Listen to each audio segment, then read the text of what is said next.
ቋጠሮ ሲፈታ ክፍል 4 ደራሲ ዘሪሁን ገመቹ ተራኪ ኢልሃም ፈሪድ ይህንን ታሪክ ወደ እናንተ የሚያቀርበው አሚን ቲዩብ ነው። አሚን ቲዩብን ሰብስክራይብ፣ ላይክ እንዲሁም ሼር በማድረግ ቤተሰብ ይሆናል። ወደ ታሪኩ ከዛ ጉሮሮውን አማሸና መናገር ጀመረ። ከእድሜሽ በላይ ለማሸነፍ ስጥር ነው የኖርኩት።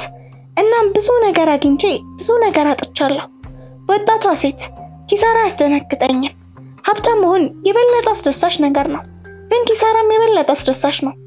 ራስን የሚያጽናኑና የሚገነቡ ጥቅሞች አሉት። ከከተማው አልፎ በሀገሪቱም የተሳካለህ የቢዝነስ ሰው መሆንህን አውቃለሁ። ገንዘብ ስላለህም የፈለግከውን ነገር በፈለግከው ሰዓት ማድረግ እንደምችል እንደዛም እንደምታምን አውቃለሁ አለችው በልበ ሙሉነት። ታዲያ ካወቅሽ ይህንን አስቂኝ ምርመራ ለምን አታዩም ሲል ቀጥታ ወደሚፈልገው ርዕስ ገባ። ይህ መቼም የሚሆን አይመስልህ፣ አላደርገውም አለችው። እናትሽን የገደልኩት እኔ እንደሆንኩኝ እንዴት ታስቢያለሽ? እሷ ከጁኒየር ምርጥ ጓደኞች መካከል አንዷ ነበረች። በየዕለቱ ከዚህ ቤት ትወጣና ትገባ ነበረ። እርግጥ ካገባሽ በኋላም ብዙ አትመጣም ነበረ። እናትሽን ለመጉዳት ጣቴን አንስቼ አላውቅም አላት። አለም እሱም ማመን ፈለገች። በወንጀል ጉዳይ ተጠርጣሪ ቢሆንም እሷ ግን በጣም ታደንቀው ነበረ። በውይይታቸው ከተገነዘበችውና ለምርመራዋ ስትል ከሰበሰበችው መረጃ እንደተረዳችው ከምንም ነገር ተነስቶ ኢምፓየር መገንባት ችሏል። በማህበረሰቡ ዘንድ በጣም ተወዳጅ ነበረ። አሳማኝ ባህሪ ነበረው። ነገር ግን በቀለማት ያሸበረቀ ስብዕናው ከጀርባ የሚሰራቸው ቆሻሻ ድርጊቶቹ በቀላሉ እንዳይገለጹ ምክንያት እንደሆኑ በደንብ ታውቃለች። ቢሆንም ግን ለፍስሐ ያላት አድናቆት እንደ ፍላጎቷ ሙሉና ጠንካራን ነበረ። ደገመችና ምንም ቢሆን ምንም ምርመራውን ማቋረጥ አልችልም አለችው። ለምን አላት። ብፈልግ እንኳን ዋና አቃቤ ሕጉን በስንት መከራ ካሳመንኩት በኋላ ወደኋላ እንድመለስ መጠየቅ ያስፈራል አለች። ስሚ አለና አይኖቿን በትኩረት እያየ ስህተት እንደሰራሽ ንገሪው። እናም ነገ በዚህ ሰዓት እዚህ የመጣሽበትን ጉዳይ እንኳን እንደማያስታውስ ዋስትና ሰጥሻለሁ። ስራውንም ለቀሽ ወደ አዲስ አበባ መመለስና ቆንጆ የጥብቅና ቢሮ ማቋቋም ትችላለሽ። እናትሽ የልጄ ልብ ጓደኛ ናት። አንቺን ለማቋቋም የሆነ ነገር ማድረግ ለኔ ያን ያክል የሚከብድ ጉዳይ አይደለም አላት። አላደርገውም አለችው። እሺ እንግዲያውስ ዋና አቃቤ ሕጉ ለኔ ታይልኝ፣ እኔ አናግረዋለሁ አላት። አቶ ፍስሐ ጆክ ብላ ተናገረች። የኔን ሐሳብ አልተረዳኸኝም። ትኩረቱን እንዳገኘች እርግጠኛ ስትሆን ልጅህ በምርጫ ያለው ተሳትፎ የሚጎዳ ምንም ነገር ለማድረግ እቅድ የለኝም። ያ እንዳይሆን አስፈላጊውን ጥንቃቄ እንደማደርግና እያንዳንዱን እንቅስቃሴን ምርመራዬን በከፍተኛ ሚስጥር እንደማከናውን ቃል እገባልሃለሁ። ማድረግ የምችለንን ብቻ ነው አለችው። አንድ ሙሉ ከተማ የወደፊት እጣ ፈንታ አደጋ ላይ ቢሆንም ሐሳብሽን አትቀይሪም ማለት ነው አላት። ከተራቡ ህፃናት ዳቦ እየወሰድኩ ነው የሚመስልህ ነው ወይስ ያንተ ልጅ እቺን ከተማ ወክሎ የተወካዮች ምክር ቤት ከገባ ከቁልፎ ወንዝ ወተት እንደሚዠቀዠቅና ህዝቡን በቁጣ እንደሚሰቃይ ነው የምታስበው አለችው። ተይ እንጂ እኔ እንደዛ አላልኩም አላት። እንግዲያውስ አቋሜን በግልጽ አሳውቄያለሁ። እኔ ሁላችሁንም በግል ለማጥቃትና ለማውደም ምንም እቅድ የለኝም። ግን ደግሞ የእናቴን ገዳይ ለፍርድ ለማቅረብ ህይወትንም የሚያስከፍል ቢሆን ግድ የለኝም። እስትንፋሴ እስካለች ድረስ ወደፊት እቀጥላለሁ አለችው። በቃ የመጨረሻ ውሳኔሽ ይሄ ነው አላት። አዎ፣ እኔም ማስቆሚያ ብቸኛ መንገድ እኔን እንደ እናቴ ማስወገድ ነው። እዛ ጉዳይ ላይ ልታስብበት ትችላለህ አለችው። ንግግርሽ በጣም አቶ ፍስሐ ንግግሩን አቋረጠ። እንደዛ ያደረገው ልጁ ጁኒየር በራፉን ከፍቶ ስለገባ ነው። ጁኒየር በሩን በድንገት ከፍቶ አንገቱን ወደ ውስጥ አሰግስጎ ሄይ በሰላም ነው? በጣም መሸኮ እራት ሊቀርብ ነው አላቸው። በጣም ጥሩ፣ ውይይታችንን ጨርሰናል፣ ግን እራቱ ይቅርብኝ፣ ቀጥታ ወደ ቤቴ መሄድ ነው የምፈልገው አለች አለም። አቶ ፍስሐ ንዴቱን መቆጣጠር አቃተው። እዚህ በቁም ነገር እየተነጋገርን ነበር። ዳግመኛ በግል ቢሮ ውስጥ ከሰው ጋር ያለው እንዳታቋርጠኝ።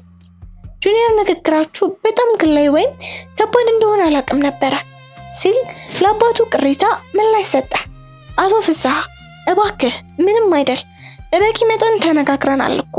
የቀረም ነገር ካለ ሁለታችንም እዚህ ከተማ ውስጥ ነን፣ ደጋግመን መገናኘታችን አይቀርም። ለእውነቱን ለመናገር ጁኒየር ስላቋረጠን ደስተኛ ነኝ። ምን ያክል እንደመሻው እናስተዋልኩት። አሁን መሄድ አለብኝ አለችው። ሁሉም ተያይዘው ወደ ሳሎን ተመለሱ። ሳሎኑ ባዶ ነበረ። ገመድም ሆነ ሳራ እዛ አልነበሩም። ለራት ብትቆይ ግን ደስ ይለኛል። አቶ ፍስሐ ናቸው ተናጋሪው። አይ ይቅርብኝ፣ ደህና አደሩ አለች። ጁኒየር ኮቷን ከያዘላት በኋላ መኪናዋ ድረስ ሸኛት። ወደሱ ዞር አለችና ጁኒየር አመሰግናለሁ፣ ደህና አደር አለችው። መኪና ውስጥ ገብታ አካባቢውን ለቃ ተፈተለከች። ጁኒየር ወደ ቤት ተመለሰና ቀጥታ ወደ እናቱ መኝታ ክፍል አመራና በስሱ አንኳኳ። እማዬ ልግባ አለ። ወይ ልጄ እባክህ ግባ። ሳራ ፈቀደችለት። በልጇ ጉብኝት በጣም እንደተደሰተች ግልጽ ነው። ረካሽ የንባብ መነጽሯን አውልቃ እያነበበች የነበረውን መጽሐፍ ከጎኑ አስቀመጠች። አትቀመጥም አለችው። አይ ይሁን አለና አልጋው ጎን በመቆም መጽሐፉ እንዴት ነው ሲል ጠየቃት። መጽሐፉን ገዝቶ ያመጣላት እሱ ነበር። በጣም አስደሳች ነው ስትል ባጭሩ መለሰችለት። ጥሩ፣ ስለተደሰተሽ ደስ ብሎኛል አላት። ሳራ እናቱ እንደመሆኗ መጠን በውስጡ የሚገላበጠውን ጭንቀት ተረዳችና ምንድነው ችግሩ ስትል ጠየቀችው። ምንም አላት። አንድ የተሳሳተ ነገር ሲኖር ማወቅ እችላለሁኝ። ከተለመደ የተለየ ነገር የለም። ከአሌክስ ማለቴ ከዓለም ጋር የነበራቸውን ውይይት በማቋረጥ አባቴን አበሳጭቸዋለሁ አላት። አባቴ የጋራችን በሆነው መኖሪያ ቤታችን ውስጥ ሲኖር ራሱን እንዴት መምራት እንዳለበት እስካሁን አልተማረም። በቤታችን የጋራ እንግዳችን ሆና የመጣችን ሴት ለውይይት ብሎ ክፍል ውስጥ የማስገባት ማዋራት ጨዋነት የጎደለው ተግባር ስለሆነ አንተም ውይይቱን በማቋረጥ ባለጌ መሆን መብት አለ አለችው። እማዬ አላት። ለማንኛውም በግል ምን እየተወያዩ ነበረ አለችው። ስለ እናቷ ሞት ይመስለኛል። ምንም የሚያስጨንቅ ነገር የለም። እርግጠኛ ነህ? ዛሬ ማታ ሁሉም ሰው በጣም የተጨናነቀ ስሜት ላይ እንዳለ መረዳት ችያለሁ አለችው። ችግር ካለ አባዬ ሁሉ ጊዜ እንደሚያደርገው ይቆጣጠረዋል። በእርግጠኝነት ምንም የሚያስጨንቅ ነገር አይኖርም አላት። ስለ ዓለም ምርመራ ለእናቱ የመንገር ፍላጎት አልነበረውም። ሳራ በህይወቷ ውስጥ የሚረብሻት ነገር እንዲኖር አትፈልግም። ወዲያው ነው የምትሰባብረው። ባለቤቷ ፍስሐ ከእሷ ጋር ስለ ንግድ ስራ ተወያይቶ አያውቅም። በተለይም መጥፎ በሚሆንበት ጊዜ እሷ ጆሮ እንዳይደርስ በጣም ይጠነቀቃል።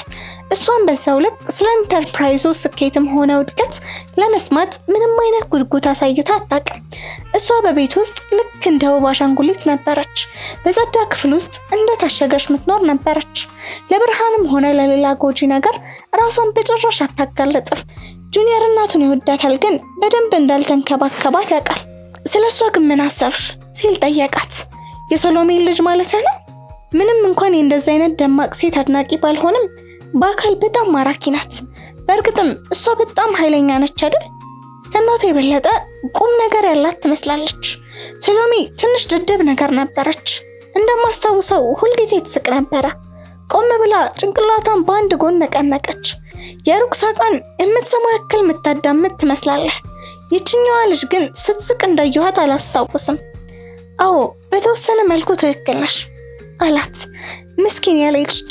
እሷ ስትሞት በጣም ተጎድተህ እንደነበር አውቃለሁ። የምትወደውን ሰው ማጣት ምን እንደሚመስል አውቃለሁ። ያ ባንተ ህይወት ውስጥ የተከሰተ ከባድ መከራ ነበረ አለችው። አዎ እማዬ፣ በመሞቷ በጣም አዝኛለሁ። በጣም ለስላሳ የነበረው ድምጿ በድንገት ተለወጠ። ጁኒየር፣ በተለይ በሌሎች ሰዎች ፊት አባትን እንዲያሳፍር መፍቀድ የለብህም ስትል ወደ ቀደመ ውይይታቸው መለሰችው። ምንም ማለት አይደለም አባዬን ታውቂያለሽ፣ ለክፋት ብሎ ሳይሆን ልማድ ሆኖበት ነው እንደዛ ያደረገው አላት። እንዲህ እንድታስብ ነው የሚፈልገው። ሁሉ ጊዜ የእሱ የብልግና ድርጊት ምክንያት እንድትፈልግለት ይፈልጋል። ፍስሐ የሚያውቀው አንድ ድምፅ ብቻ ነው፣ ቁጣና ስድብ። ልጄ፣ እሱ እንደኛ ለስላሳና ገር መሆን አያውቅም። ልክ እንደገመዶ በሚገባው መንገድ ለሱ ጋር መነጋገር አለብህ። ፍስሐ አንተ ላይ በሚጮህበት መንገድ ገመዶን ሲያናግረው አይተኸው ታውቃለህ? በፍጹም እሱን ደፍሮ አይዘረጥጠውም። አባዬ ገመዶም ምንም አይነት ስህተት እንደማይሰራ ያስባል። መላ ካምፓኒውን ከኔ ይልቅ ኮማንደሩ ቢያስተዳድርለት ደስ ይለዋል። አንድም ቀን በእኔ ስራ እርካታ ተሰምቶት አያውቅም ብሎ በምሬት የተቀራቀመ ቅሬታውን ተናገረ። ያ ፈጽሞ እውነት አይደለም። ሳራ በሳምንታት ውስጥ በነበራት የበለጠ ጠንካራ መንፈስ በማሳየት ተቃወመችው። ፍስሐ በአንተ በጣም ይኮራብሃል። እንዴት ማሳየት እንዳለብህ ግን አያውቅም። እሱ በጣም ከባድ ሰው ነው። በዙሪያ ያሉ ነገሮችን ሁሉ ለመቆጣጠር እንዲችል ሁሌ ጠንካራና ኮስታራ ሆኖ መታየት እንዳለበት ነው የሚያምነው። አንተም በሱ መጠን ጠንካራ እንድትሆንለት ይፈልጋል አለችው። ጁኒየር ፈገግ አለ። እሺ እናቴ፣ አሁን ወጣ ብዬ ራሴን ዘና ላድርግ። ነገ ጠዋት እየተንገዳገድኩ እመጣለሁ። ሳቀች። በሱ ፍቅር ውስጥ የተደበቀ ጥንካሬና ቀልድ ሁልጊዜ ያስደስታት ነበር። ተስፋ አደርጋለሁ። ነገር ግን ጥንካሬ ፍስሐ ባንተ ውስጥ ማየት የሚፈልገው መንፈስ ነው። ጁኒየርም ደህና ደሪ እማዬ አለና ጎንበስ ብሎ ጉንጯን ሳማት። ቀስ ብለህ ንዳ፣ ደግሞ ብዙ እንዳትጠጣ። የተለመደ የእናትነት ምክሯን ለገሰችው። የእናቱን መኝታ ቤት ለቆ ወደ ሳሎን ሲመለስ አባቱን ምቹ ወንበሩ ላይ ቁጭ ብሎ በሀሳብ ተውጦ አገኘው። ያቺን ልጅ ወደዚህ ቤት ለማምጣት በአንተ ላይ መደገፍ እንደምችል አውቅ ነበረ።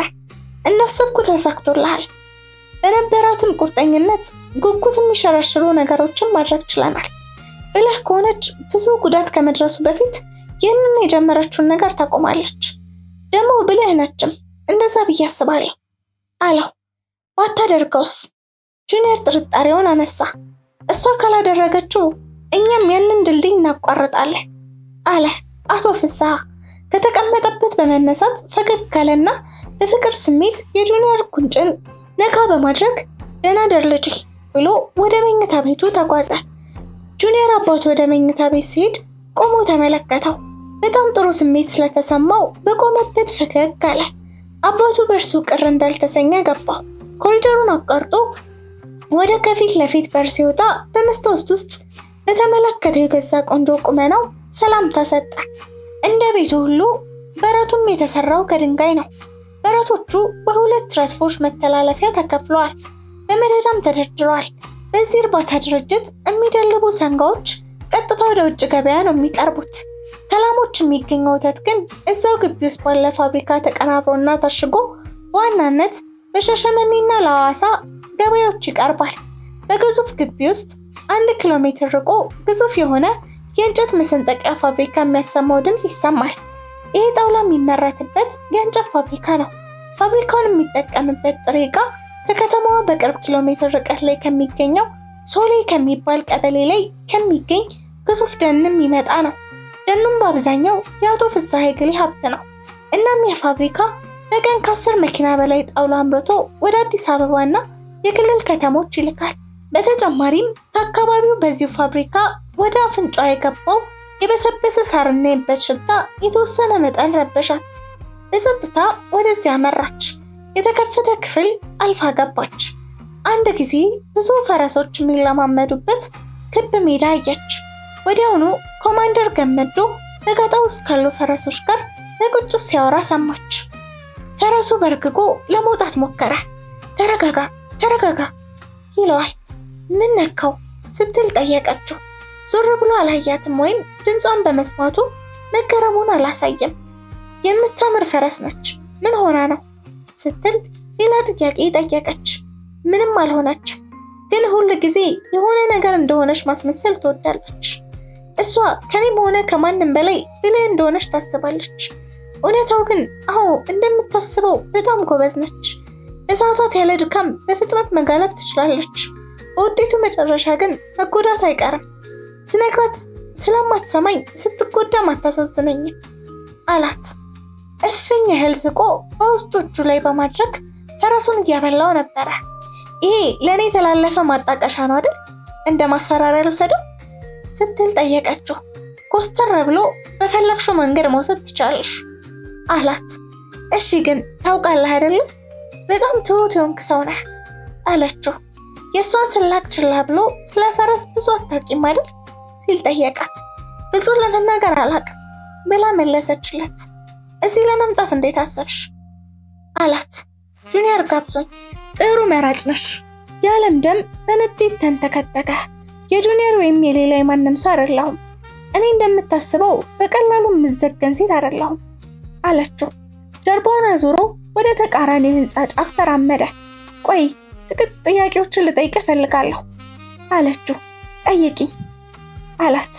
ገመዱ እባክህ ከስራ ውጪ በሆኑ ጉዳዮች ላይ ማውራት ፈልጋለሁ።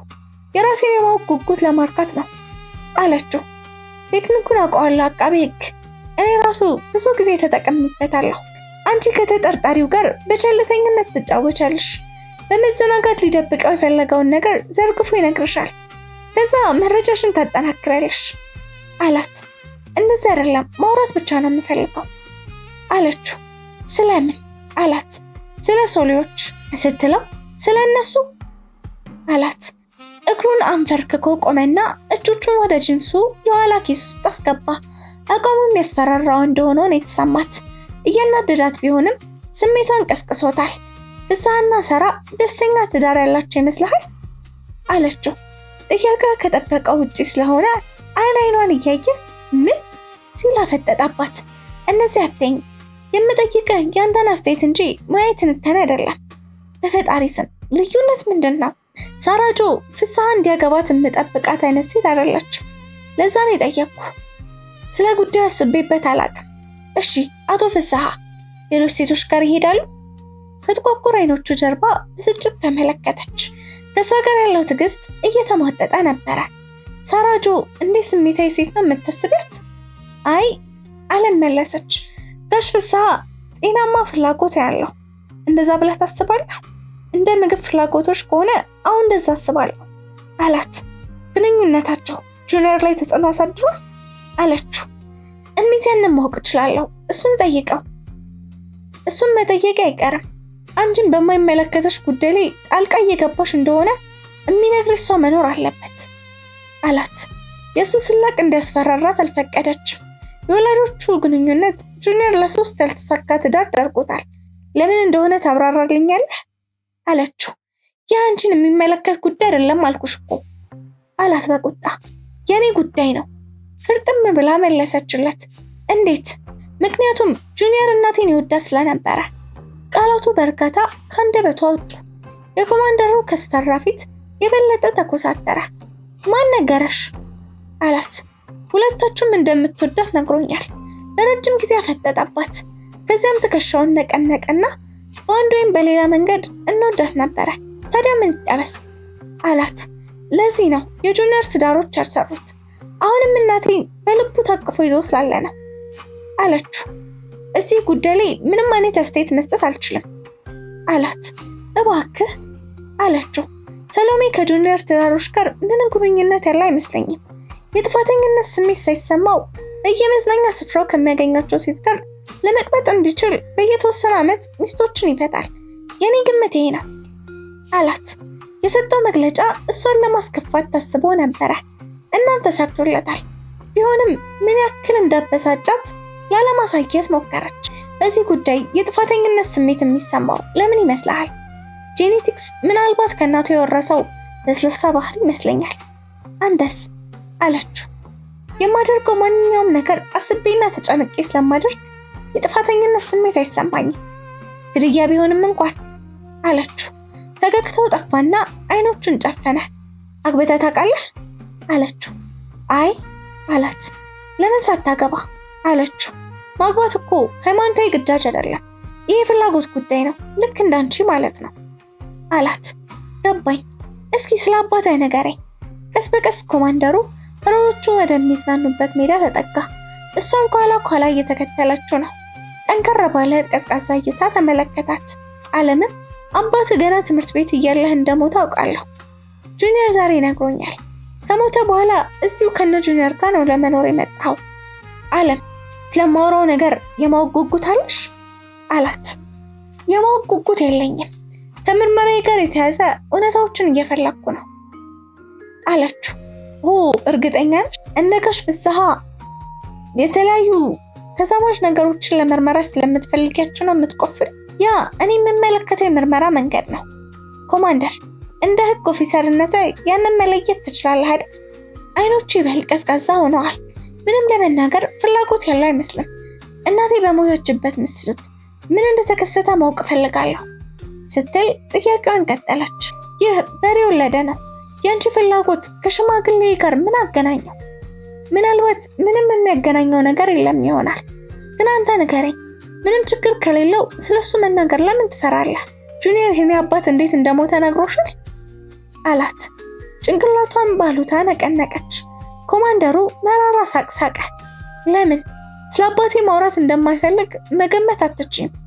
ፊት ለፊቷ ቆመና አይኗን እያየ እሺ መስማት ከፈለግሽ ልንገርሽ፣ አባቴ የራሱ ትውከት አንቆት ነው የሞተው። ራሱን ለማዳመጥ እስኪያቅተው ድረስ ሰክሮ ነበረ። በጣም የሚያስደናግጥ ነበር። በተለይ የሁለተኛ ደረጃ ትምህርት ቤት ርዕሰ መምህር ከክፍል አስጠርቶኝ አባቴ መሞቱን ሲነግረኝ የተሰማኝን መገመት አትችይም። ገመዶ በጣም አዝናለሁ። አለም እጇን አነሳችና እጆቹን ያዘች። ወደ ጎን ገሸሽ አደረገውና ንግግሩን ቀጠለ። አባቴ የከተማው ሰካራምና መሳቂያ ወጋይ የሌለው ሰው ነበረ። መሞቱን ስሰማ አላለቀስኩም ነበር፣ እንደውም ደስ ብሎኝ ነበር። እሱ ብኩን ሰው ነበረ። አንድም የጽድቅ ስራ ሰርቶ ማያውቅ ጨካኝ የቁጭት ልጅ ነበረ። የኔ አባት ነው ብዬ መጥራት ያሳፍረኛል። ለሱ እኔም ተጠያቂ ነበር። እንደሞኝ ቤተሰብ መሆናችንን አሰብኩኝ። እያስመሰልኩም ነበር። እኔ ኳስ ስጫወት ለማየት እንዲመጣ ሁሉ ጊዜ ጨቀጭቀው ነበረ። አንድ ቀን እንደምንም ብሎ በጨዋታ ቦታ ተገኘ። ግን አስጠይ ትዕይንት ነበር የተፈጠረው። ሰክሮ ስለመጣ አንዴ ሲወድቅ፣ አንዴ ደግሞ ባነር እያፈረሰ በመረብሽ ቦታውን አተረማመሰው። በወቅቱ በአፍረት ልሞት ደርሼ ነበረ። ዳግመኛ እንዳይመጣ ነገርኩት። ጠላሁት፣ ተጣላን ሲል ነገራት። አለም ይህንን የሚያቃጥል ቁስሉን እንዲያስታውስ ስላስገደደችው ተጸጸተች። ነገር ግን በነፃነት መናገር በመቻሉ ተደሰተች። የልጅነት ህይወቱ ስለ ሰውየው ብዙ ነገር እንድትገነዘብ ረድቷታል። እሱ በልጅነቱ ተገሎ በበደል ስለኖረ ሰው ነው እየገለጸ ነበረ። አንተ ልጅ እያለህ በትምህርት ቤት ጥሩ መሪ እንደሆንክ ተነግሮኛል አለችው። ያ ከፊል እውነት ነው። ትምህርት ቤት ከሰሎሜ በስተቀር ሌሎች ልጆች ሁሉም ያሾፉብኝ ነበረ። ከዛም ከፍ እያልኩ ሲሄድ መፋለም መቧቀስን ተማርኩኝ። ልጆች በእኔ ላይ መሾፍና መሳቅ አቆሙ። ሁሉም ልጆች ጠላቴ ከሚሆኑ ይልቅ ጓደኛዬ ቢሆኑ እንደሚሻል ተገነዘቡ። ከንፈሩ በንቀት ጠመዘዘና ትንፋሽ ወስዶ ንግግሩን አራዘመ። ወይዘሪት አቃቤ ሕግ፣ እኔ ሌባ ነበርኩኝ። ልበላ የምችለው ማንኛውንም ነገር ሰርቄ ነበር የማገኘው። ሙያዬ አቦስቶራ ራዳ ነበረ። የምትችለው ነገር አልነበራትም። እሱም እንደማይኖራት ያውቅ ነበር። ለዛ ነው ነገራት። ምንም እንኳን እሷ የምትቀምሰው ምግብ ባታውቅም የልጅነት ጊዜያቸው ብዙ ልዩነት እንደሌለው አላወቅም። አያቷ ለአካላዊ ፍላጎቷ ለማሟላት ችላ ነበረ። ነገር ግን የስሜት ስንጥቆቿ ሁልጊዜም ክፍት ነበሩ። አለም የበታችነት ስሜት እየተሰማትና እንደማትወደድ እያሰበች ነው ያደገችው። በስሜታዊነት ይቅርታ ገመዶ አለችው። ትዕይንቱ ከተፈጸመ ቆይቷል። አሁን ምንም አይነት ርህራሄ አልፈልግም። ያ ያሳለፍኩት ህይወት ጠንካራና ጨካኝ አድርጎኛል እና እንደዛ በመሆኔ ደግሞ ወድጄዋለሁ። ለራሴ መቆምን ቀደም ብዬ ተምሬያለሁ። ምክንያቱም እርግጠኝነት ማንም ሊጋፈጠኝ እንደማይደፍር እርግጠኛ ነበርኩኝ። ከራሴ በቀር በማንም ላይ አልመካም። በተለይ ወደ ሽማግሌ አባቴ ደረጃ ዝቅ ማለት እንደሌለብኝ ልጅ ሆኜ ነበረ ራሴን ያሳመንኩት። እና ያንን ተግባራዊ ለማድረግ ጠንክረህ ሰራህ አይደል? በጣም ስሜታዊ ነህ። ሰዎች የሽማግሌ አባቴ እንደነበር እንዲረሱ ትፈልጋለሁ። ማንም ከኔ ጋር እንዲያገናኘው አልፈልግም። መቼ? ጥርሱን አንቀጠቀጣቸውና ያቋረጠውን ንግግር ቀጠለ። ለ43 ዓመታት ያክል የሱ ልጅ በመሆኔ በሐዘን አሳልፌያለሁ። አሁን ሰዎች ሊራሱ ሲሉ አንቺ መተሽ የማያስደስት ጥያቄዎችን መጠየቅ ጀምረሻል። የሞቱ ጉዳዮችን እያነሳሽ ነው። ለሁሉም ሰው እኔ የዛ ሰውዬ ልጅ እንደሆንኩኝ እያስታወሻቸው ነው። እኔ ወዳለሁበት ለመድረስ ከጉድጓዱ ውስጥ ወጣሁ። በጠንካራ ግፊት ወደ ኋላ ጎትተሽ ልትመልሽኝ እየሞከርሽ ነው አላት። እርግጠኛ ነኝ የአባትህን ጥፋት ማንም ባንተ ላይ ለማላከክ አይደፍርም አለችው። እንደዛ ይመስልሻል? በራስህ ሲደርስ በቅርብ ትረጃለሽ። ምክንያቱም አንቺን ከሰሎሜ ጋር ማወዳደር ይጀምራሉ አላት። ያ አያስጨንቀኝም፣ ንጽጽሮችን እቀበላለሁ አለችው። እርግጠኛ ነሽ ሲላት፣ ማለት እናትሽ ቅድስት አልነበረችም፣ እኔም ትሆናለሽ ብዬ ጠብቄ አላውቅም አለችው። ምናባዊነት በራስሽ አእምሮ ውስጥ የፈጠርሻት ይመስለኛል። ሰሎሜ ያንን ክፍተት እንድትሞላልሽ እየጠበቅሽ ነው። ይህ አስቂኝ ነው፣ ግን እንዳስጠነቀቅኩሽ አስታውሽ አለ በለሆሳስ። ትንፋሽ ወሰደና ንግግሩን ቀጠለ። ወደ አዲስ አበባሽ ተመለሽ። በዲዛይነር የተሰሩ ቅንጡ ልብሶችንና መግለጫዎችን የሆኑ አጭር ቀሚስ እየለበሽ ዘና በይ። ያለፈውን ትተሽ ሂጂ። እዚህ ያለ ማንም ሰው በሰሎሜ ላይ የተፈጠረውን ያለፈውን ጊዜ ታሪክ ማስታወስ አይፈልግም። በዚህ ግቢ በራት ውስጥ የሞተችው ሰሎሜ እንደ ሞተች በሰላም ብንተዋት ይሻላል አላት። ክፍል 5 ይቀጥላል።